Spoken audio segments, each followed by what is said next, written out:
മാന്യപ്രസംഗർക്ക് മാന്യപ്രേക്ഷകർക്ക് കണ്ണിൽ കരടിയുന്ന പ്രോഗ്രാമിൽ സ്വാഗതം.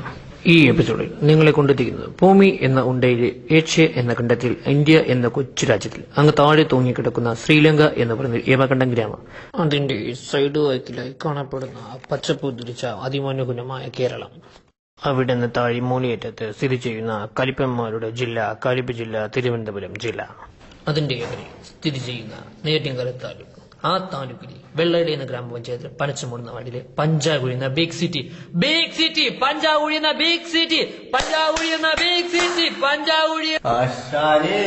ക്ഷമിക്കണം, ഞാൻ കുറച്ച് സമയം എന്റെ സഭയിലായി പോയി.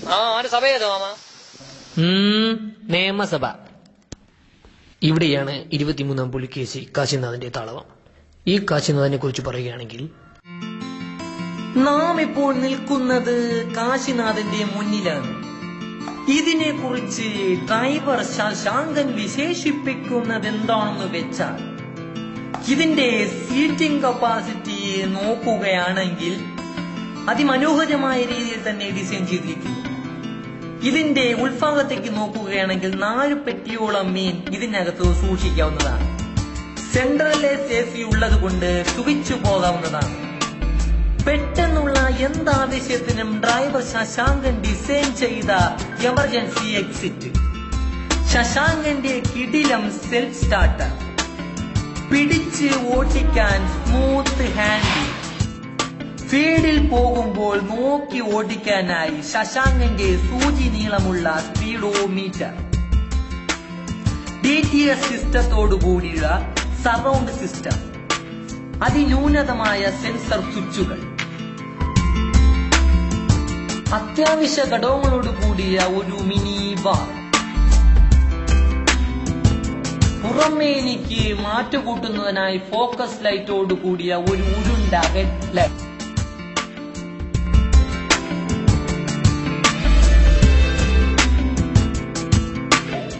ഇരുവശങ്ങളിലായി കത്തിജ്വലിക്കുന്ന ഇൻഡിക്കേറ്റർ ഈ വാഹനത്തിന്റെ മാറ്റുകൂട്ടുന്നു.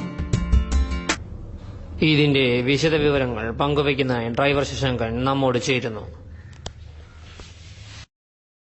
നമ്മള് മൃഗാടത്തിന് ബാബുവിന്റെ നിന്നാണ് വണ്ടി വാങ്ങിച്ചത്. അപ്പൊ ബാബുണം പറഞ്ഞതെന്ന് വെച്ചാല് വണ്ടി എടുത്തിട്ടപ്പോ കൊള്ളായിരുന്നു, താമരശ്ശേരി ചോരമൊക്കെ കയറി എന്നാണ് പറഞ്ഞത്. ആണോ, എന്നിട്ടും വണ്ടി നല്ല കണ്ടീഷനിലൊക്കെ തന്നെയാണ് ഓടിക്കൊണ്ടിരുന്നത്. ഇപ്പൊ എന്തൊരു തന്നെ വന്നിരുന്നാലും വണ്ടിക്ക് 3 ടയറേ ഉള്ളൂ. ഒരു ടയർ വെക്കിട്ടാൻ വേണ്ടിട്ട് സർക്കാരിന്റെ അടുത്ത് ലോണൊക്കെ വെച്ചു. ആണോ, ഇപ്പൊ കാര്യം എന്ന് വെച്ചാൽ സർക്കാർ തരാൻ നിൽക്കുമ്പോൾ ഗവൺമെന്റിന് എടുത്തെടുക്കും, ഗവൺമെന്റ് തരാൻ നിൽക്കുമ്പോൾ സർക്കാർ എടുത്തെടുക്കും. ഇപ്പൊ അവരെ മാറി മാറി പരിച്ചോണ്ടിരിക്കുകയാണ്. ആണോ, ഒരു ടയറിന്റെ വിഷയം കൊണ്ടാണ് ഞാൻ വണ്ടിയുടെ ഒതുക്കേണ്ടി വന്നത്, നിങ്ങൾ കണ്ടല്ല. അതുകൊണ്ട് ഞാൻ ഇപ്പൊ കൂലി പണിക്കാണ് പോണത്.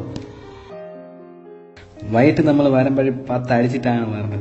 അപ്പൊ വൈകിട്ട് വരുമ്പോഴത്തേക്ക് 4 പെട്ടിയും മുന്നിൽ 2 കുട്ടിയാണ് ഇരിക്കുന്നത്.